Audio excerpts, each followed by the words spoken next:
taking this, we're taking this, we're taking this, we're taking this, we're taking this, we're taking this, we're taking with a pinch of salt. Dear colleagues, welcome to The Pinch of Salt, a podcast brought to you by the ERA. I'm Dr. George Kosmadakis, and today's topic concerns inflammation and aging in chronic kidney disease, from translational basics to clinical practice. CKD is increasingly described as a state of accelerated aging. Many of our patients develop features that resemble premature aging, vascular disease, frailty, sarcopenia, immune dysfunction, increased vulnerability to infections. At the center of this process lies chronic low-grade inflammation, often referred to as inflammaging. Over the past decades, research has uncovered complex links between uremia, immune activation, oxidative stress, mitochondrial dysfunction, and cellular senescence. These discoveries have helped us better understand why CKD affects the body far beyond the kidneys. But an important question remains: how do we translate these fascinating biological insights into better care for our patients? To help us explore this topic, we are delighted to welcome one of the world's leading experts on inflammation and aging in CKD, Professor Peter Stenvinkel from Sweden. Peter, welcome to The Pinch of Salt. Thank you. Thank you so much. So, Peter, I will start with a big picture question, as always. CKD is often described as a condition of accelerated aging. I wonder if you are one of the fathers of this inflammaging term. And from a biological perspective, what are the key mechanisms that connect kidney disease, chronic inflammation, and premature aging? So chronic kidney disease resembles accelerated aging because many of the same hallmarks are seen in biological aging, and they appear earlier and more intensely in patients with kidney dysfunction. So we have used epigenetic clocks, transcriptomics, and we find that patients with chronic kidney disease stage 5 are about 5 years older biologically than their chronological age. And to all this, there are many contributing factors such as inflammation, oxidative stress, DNA damage, impaired autophagy, mitochondrial injury, vascular calcification, stem cell exhaustion, which leads to frailty, sarcopenia, and immune dysfunction. To this, we can now also add somatic mutation. We have recently published a paper in Nature Aging showing that 80% of patients with CKD stage 5 exhibit exactly the same mutation as you see in children with Hutchinson-Gilford-Progeria syndrome. It's called progranulin. And of course, the central mechanism in all this is the uremic milieu. As kidney function declines, toxins, modified lipoproteins, AGEs, phosphate, and other retained solutes accumulate. And this promotes oxidative stress, endothelial dysfunction, innate immune activation, and tissue injury. And unfortunately, the result of all this is a self-amplifying loop. A kidney injury drives inflammation. Inflammation worsens fibrosis and microvascular damage, and this will further accelerate kidney loss and systemic aging. And in my opinion, we have a number of key features here that is worth mentioning. Cellular senescence is one of the most persuasive bridges between chronic kidney disease and premature aging. We know that persistent inflammation, especially with low expression of the transcription factor NRF2, also drive premature aging phenotype. Mitochondrial dysfunction is another core driver, and we know that the kidney is highly energy dependent, especially the proximal tubules. And in chronic kidney disease, mitochondrial biogenesis falls. Beta oxidation becomes inefficient. Reactive oxygen species rise, and on top of this, damaged mitochondria are not adequately cleared because mitophagy is impaired. And these all feeds inflammasome activation. Also, immune dysregulation matters. CKD patients often show the paradox of immune deficiency together with inflammation at the same time, weakened host defense and vaccine responses, but chronic activation of innate immunity, monocytes, neutrophils, complement, and inflammatory cytokine networks.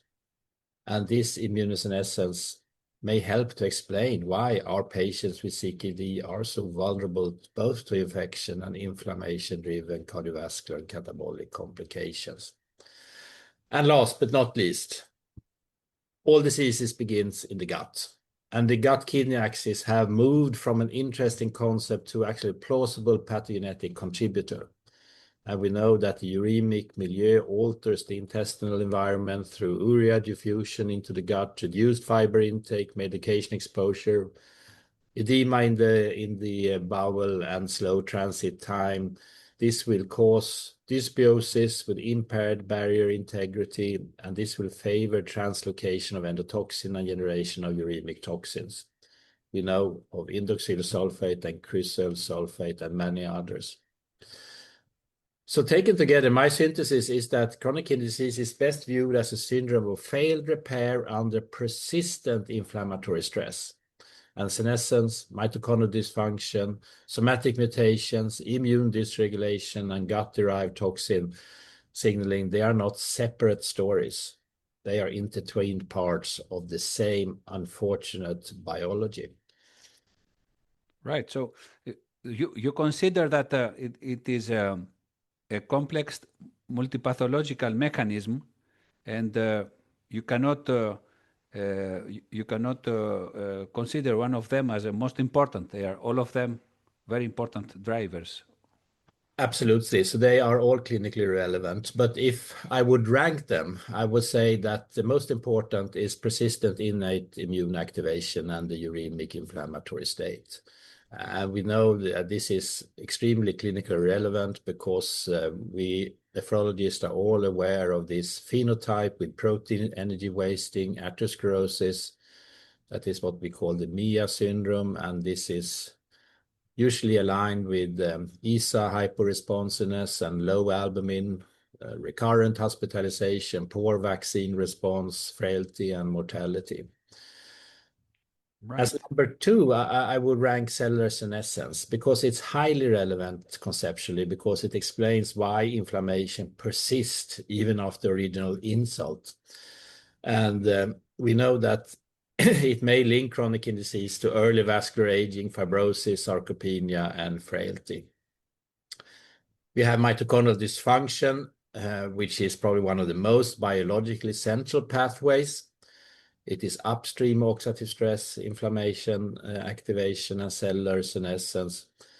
And the reason I place it slightly below in inflammation in nephrology is practical. We still don't really know how to routinely measure mitochondrial health in the clinic. And we have now started to evaluate the mitochondrial cupping numbers, and we really made some interesting findings here. And again, the gut-kidney axis is increasingly important, and I would say it's yet probably under-recognized. Its clinical relevance is strongest in advanced CKD stages and dialysis, and we know that constipation and low-fiber diets, phosphate binders, antibiotics, and reduced toxin clearance, they will all converge here. So I would not call it a single dominant mechanism, but it is one of the most actionable because it creates opportunities through food as medicine, a concept we are now working a lot with. We can use diet, fibers, bowel habits, bioactive nutrients, and directly microbiome-oriented interventions. So taken together, my practical answer would be that the most immediately clinically relevant pathway is chronic innate inflammatory activation. And the most useful conceptual framework is cellular senescence. The most important upstream metabolic driver is mitochondrial dysfunction. And the most actionable emerging modulator is the gut-kidney axis. Right. Well, this gut-kidney axis, it makes me think sometimes of the earlier astronomers. You know, they are observing things that are happening, but they cannot explain them 100%. But it's really fascinating and very promising. And one more time, I listen from you. Interesting insights. Now, clinicians often recognize that inflammation matters in CKD, but In everyday practice, it can feel like a rather abstract concept. How should nephrologists think about identifying and monitoring inflammatory burden in their patients? Well, here I think the main problem is that nephrologists often think of inflammation as real, but too non-specific to measure.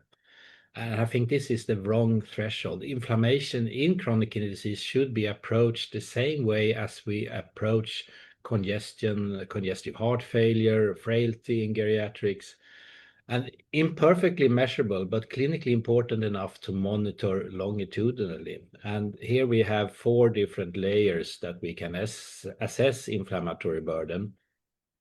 And starting with the bedside pattern, the clinical phenotype. These patients are often frail, they are sarcopenic, they lose appetite, they lose weight. You will probably find a lower serum albumin, maybe ESA hyporesponsiveness. Many of these patients have recurrent vascular events, access complications, quite a lot of infectious complications, and they often have a poor recovery after intercurrent illnesses. Periodontal disease, chronic skin ulcers, catheter-related problems should be evaluated in all these patients. And these are often quite early signs in patients in a high inflammatory state. And that leads me to the routine laboratory monitoring. In most clinics, I think a useful baseline inflammatory panel could include high sensitivity CRP or CRP, and it should be longitudinal trends. We can use serum albumin as a negative acute phase and nutritional marker. We have the leukocyte blood count, ferritin, transferrin, and in selected, probably mostly research settings, you can also evaluate IL-6, but it's not yet routine in most clinical settings. So I would say that no single marker is sufficient. The key is trend, trajectory, and triangulation.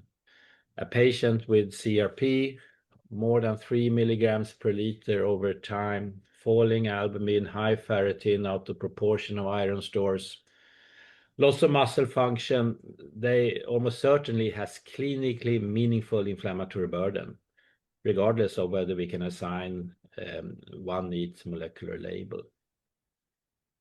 The next step will be then to search for modifiable inflammatory sources, and here nephrologists can really do a lot, looking for volume overload, dialysis-related factors such as underdialysis, access infection.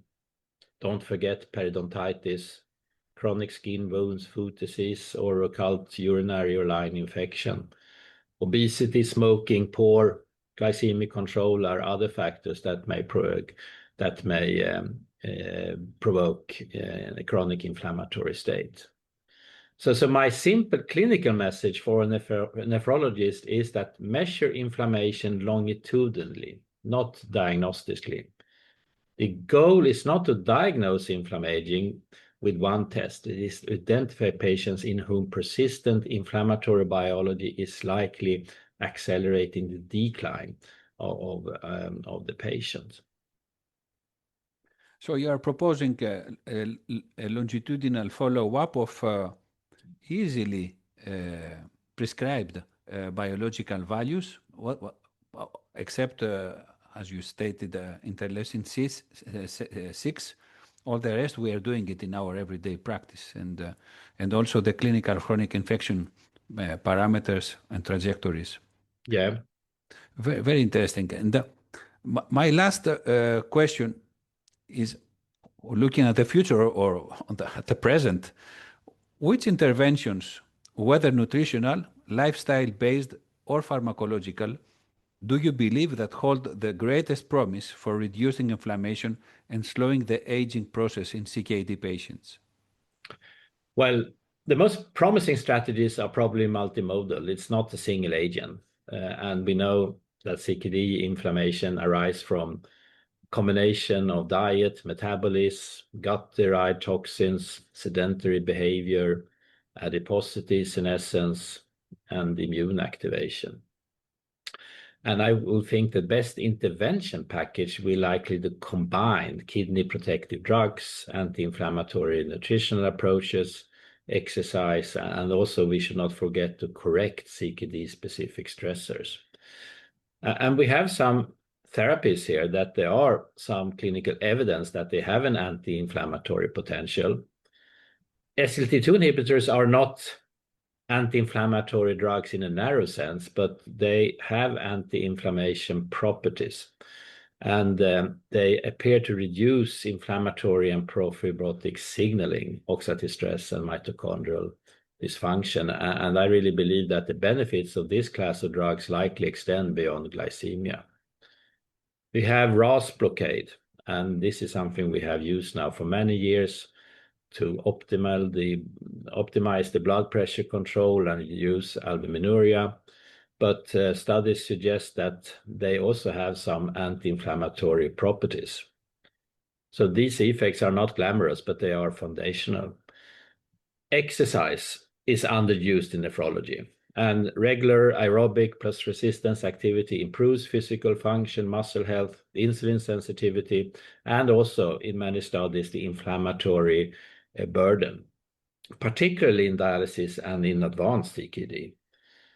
Then we have nutritional strategies, and this is something my group here at the Karolinska Institute is especially interested in, using the concept of food as medicine. And we know from many studies that a Mediterranean style plant diet is of benefit in all patients with burden lifestyle diseases. It is attractive because it targets several inflammatory pathways at once: oxidative stress, endothelial dysfunction, dysbiosis, and a metabolic overload. One of the caveats of this nutritional pattern is risk for high potassium levels, but with modern potassium binding drugs, that should not longer be any problem. We also have high fiber intake and gut-directed nutrition, and this may be especially promising because it addresses the gut-kidney axis directly. So I really believe that we should, all humans, but especially patients with chronic kidney disease, should have a more fermentable fibers in their diet, shift the microbiome away from the proteolytic toxic generation toward more of the short chain fatty acid production. But still we are lacking hard outcome trials. So this is, I think, an area where we need to do much more research. I really believe that patients with chronic kidney disease should reduce their intake of red meat because of the generation of uremic toxins, especially TMAO. We should be aware of that malnutrition itself may amplify inflammation. So in advanced chronic kidney disease, anti-inflammatory care should always include preserving muscle mass, adequate energy intake, and correction of acidosis. And then we have the interesting part of emerging pharmacological strategies. And we have now 2 ongoing trials, the SEVS and POSSIBIL-6, studying if targeted anti-IL-6 treatment strategies could actually have an effect on the inflammatory phenotype. We published a paper last year in Nature Medicine showing that one of these drugs, clazakizumab, actually had markedly beneficial effects on the inflammatory phenotype in dialysis patients, and we are now waiting for these randomized controlled trials to see if they also could affect morbidity and mortality. We have xenotherapeutics, and senolytics and xenomorphics are among the most exciting future directions because they actually attack one of the root mechanisms of inflammation rather than simply blocking a downstream cytokine. And I know that the early translational work is really promising, but in nephrology, we are still in the early phase of figuring out the right targets, biomarkers, timing, and safety window. In a more distant future, I believe that mitochondria-targeted and metabolism-targeted therapies may be available. And We are still waiting for big trials here, but I think mitochondrial injury plays a central role in the uremic phenotype with tuberous stress, fibrosis, and senescence. And we should not forget that also lifestyle and system-level interventions should not be underestimated. We should always advise our patients to stop smoking. We should always be aware of sleep apnea, because sleep is extremely, and sleep quality is extremely important for inflammation control. We should be aware of the importance of vaccination, infection prevention. Don't forget to look in the mouth, because periodontal disease is a major cause of inflammation in our patients. Catheters are something that we should be avoided when possible. Try to make our patients to exercise and reduce sedentary time. Try to preserve their mobility and strength.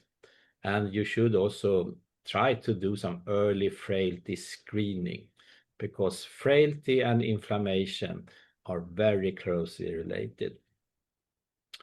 So if I should now try to summarize my message here, is that CKD is a syndrome of premature biological age, and it's clearly driven by persistent inflammation. And the strongest mechanistic triad is uremic toxicity, mitochondrial dysfunction, cellular senescence, together with immune dysregulation and the gut-kidney axis that amplifies all these processes. So nephrologists must stop treating inflammation as an abstract idea and instead start to monitor inflammation longitudinally. And here I suggest you include CRP, better with high sensitivity CRP, serum albumin, blood leukocytes, and do some systemic searches for reversible drivers of inflammation. And the best near-term strategy is not one magic anti-inflammatory drug, but a package. And here we have already some of these tools in our toolbox: SGLT2 inhibitors, Mediterranean style, high fiber nutrition, regular exercise, and also aggressive correction of modifiable inflammatory sources. So you must talk to the patient and examine the patients to find possible inflammatory foci. And in the most exciting future, additions are likely to come from cytokine-directed therapies such as anti-IL-6. We are eagerly waiting for the results from SEVS and possible 6 studies. And maybe in the distant future, we also have access to drugs that inhibit NLRP3, the inflammasome, and therapeutics. Right. So future is promising, and but even today we have plenty of solutions to propose to our colleagues. Absolutely. And Peter, I will close with a traditional question, which is a get-to-know-you personal question. If you were on a desert island, which book, luxury item, and 2 songs would you take with you? Well, at the moment, I'm really enjoying the books by Yuval Noah Harari. There are 2 books called Sapiens and Nexus. And anyone interested in mankind and the future of mankind, I suggest you buy these books and start to reading. And for a luxury item, I have a really hard time to do without coffee, so I would probably bring a coffee machine. And I enjoy a lot of music, and I must confess that I'm a rave addict. So I listen to many of these rave artists, maybe specific David Guetta. And of course, being from Stockholm and Sweden, it's hard to do without ABBA and the Dancing Queen on an deserted island. Wonderful. At the end of the year, we'll have the playlist of the Pinch of Salt. Yeah. And thank you so much. Thank you so much, Peter. Yeah. Been a pleasure. Take care. And dear colleagues, as we have heard today, chronic kidney disease is not only a disease of declining kidney function, it is also a condition deeply intertwined with systemic inflammation and accelerated aging. By better understanding these mechanisms and by translating them into clinical strategies, we may be able to improve both the quality and the length of life for our patients. Professor Stenvinkel, Peter, thank you very much for being with us today. We hope you enjoyed the discussion as much as I did. As this is my final podcast, I want to express my deepest gratitude to the ERA staff, our incredible guests, and our loyal listeners. Your contributions have made this a truly rewarding experience for me, both professionally and personally. Stay tuned for more episodes of The Pinch of Salt available on all known platforms, and thank you for listening.